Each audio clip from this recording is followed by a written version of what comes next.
So we're here to talk about Big Game that stars Samuel L. Jackson. Now this, technically speaking, is actually a Finnish movie as it's financed primarily by them, but obviously it's kind of catered to certainly English speaking audiences, and apparently it is actually the most expensive Finnish film of all time to date. So basically the story here focuses on two characters, primarily being that of Samuel L. Jackson, who is playing the President of the United States, who's, we get the impression, is not particularly well loved at this point in his career. And basically, he is targeted by a group of individuals for humiliation and really just kind of to take him out of the picture.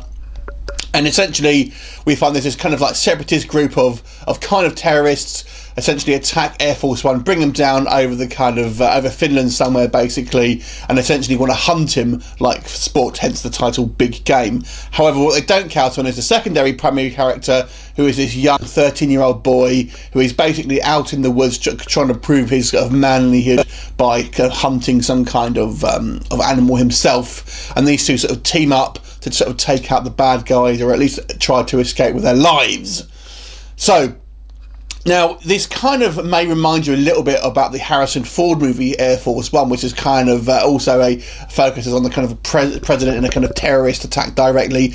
Although the difference here really is that this president really isn't a fighter, which is a kind of, I was kind of half expecting, I have to say. He does get a couple of action scenes, but primarily he's more of a bureaucrat, and you know, it really makes a mess of when he sort of tries to kind of do things sort of more physically for the most part.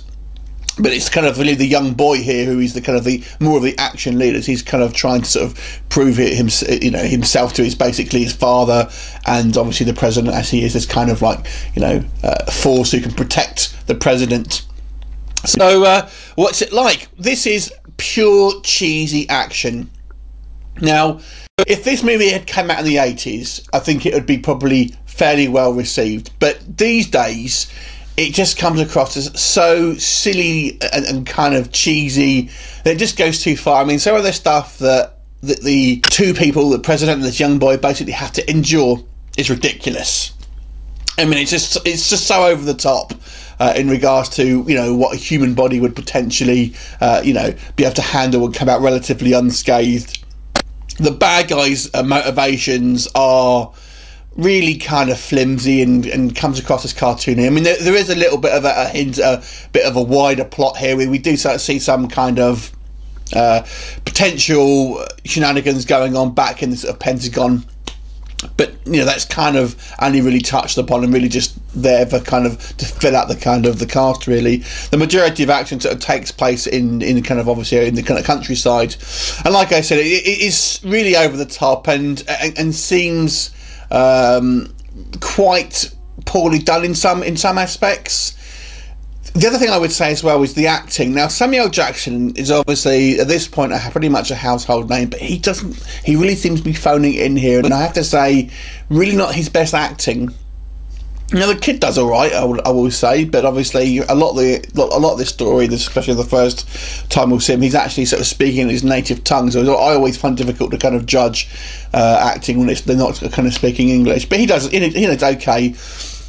It may seem like I'm ragging on this film, and it is actually, on the plus side, it is kind of fun.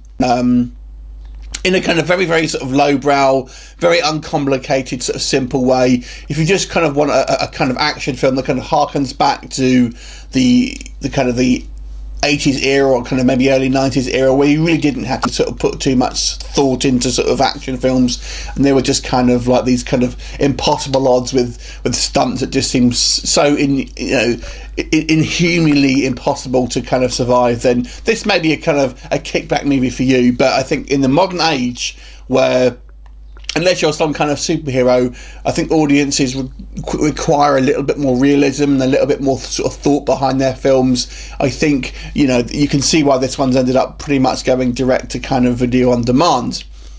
It's not a terrible movie if you just want a time waster, but I have to say it was not as good as maybe I thought it was going to be. I'm going to give this movie a 4.5 out of 10. Have you seen it? What did you think of it? Leave me a comment and I will look forward to seeing you next time. Bye for now.